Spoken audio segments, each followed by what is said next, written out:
Yesterday, all three major US indices closed at record highs, with the Dow leading the herd, adding 140 or so percent.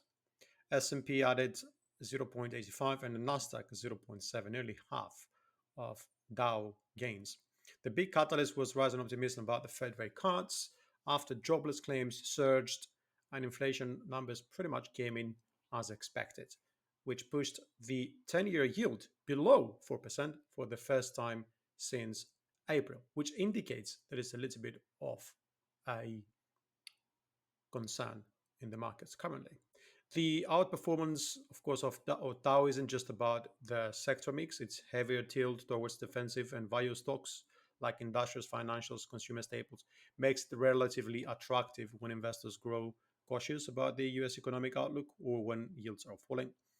In times of uncertainty like this, investors seek the stability and dividend payouts that the Dow stocks offer, especially when bond yields are under pressure. And a recession risk, although maybe not going to see headlines popping up yet, are in the air.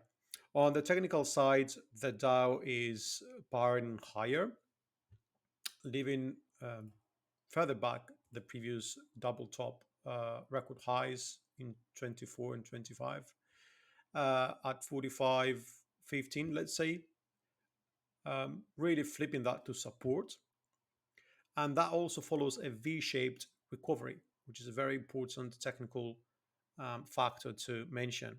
This momentum that we see currently waning, but still have room to the upside, um, combined with a fresh breakout above this short term range at with 45, 75, 80 being the top, suggest strong bullish sentiment, at least in the short term. The Dow obviously trades above any significant moving averages as well. And the most important support currently is just at the 45K. On the upside, one way is to figure out what this sort of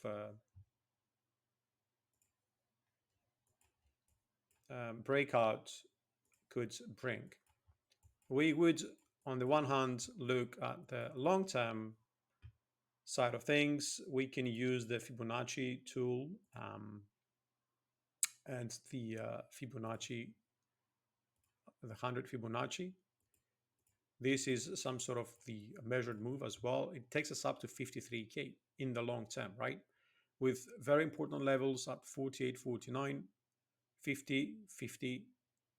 And also, I would go and say 23.6 is at 47K. Okay. This is the long term, of course. And what else we can do is perform something similar in the shorter term for the last leg to the downside. That again brings us closer to 47. So 47 becomes a cluster, a very important level. 46.30, 45.90, 45.64, all important levels to take into account. Now going a little bit lower down on the 4 hour. Okay, this is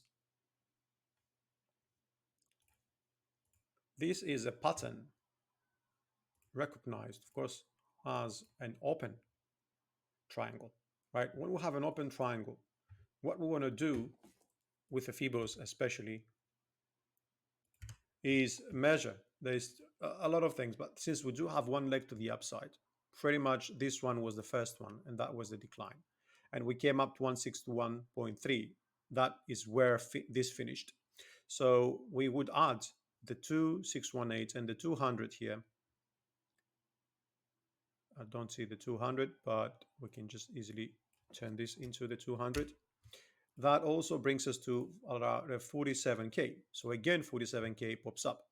So this is the 1 and the 2 and the 3 and the 4, right? And we're looking at the fifth wave to the upside now, probably, which could be the last to the upside for either a reversal or a pullback. So what I'm focusing on, okay, is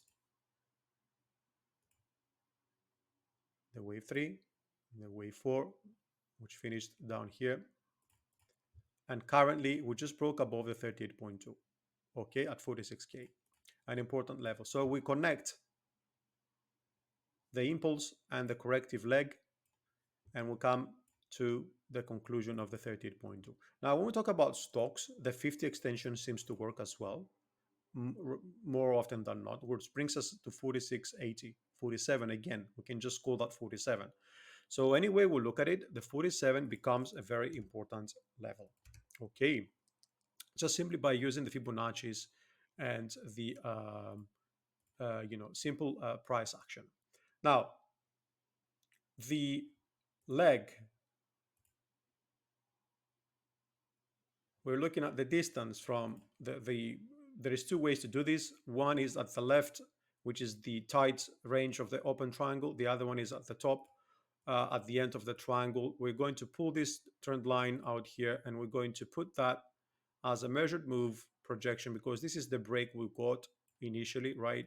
And by doing this, using the measured move, we see kind of a level that we can also keep in mind. That's a 47.38, okay, which is a little bit above to the 47 that we've talked about.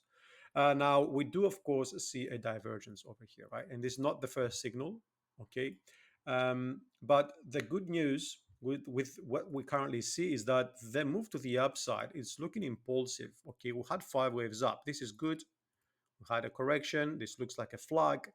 And now it appears to me that we are perhaps seeing a potential impulse to the upside. Okay, but we do have to remain above the 45.81. This is very important. If we drop below that level, then the situation is going to become a little bit more complicated. We have to take a look at the 45. Okay, so it is very important that we stay above that level. On the 4 hour, of course, we do see this divergence playing out. So it wouldn't be a surprise if we see prices falling lower. And what could essentially happen is see a decline and then a potential move to the upside. On Dow, we would be looking at something like this. Okay, without, of course, doing a new low over here, the RSI would. That would indicate that there is hidden bullish divergence and a potential move to the upside would essentially continue.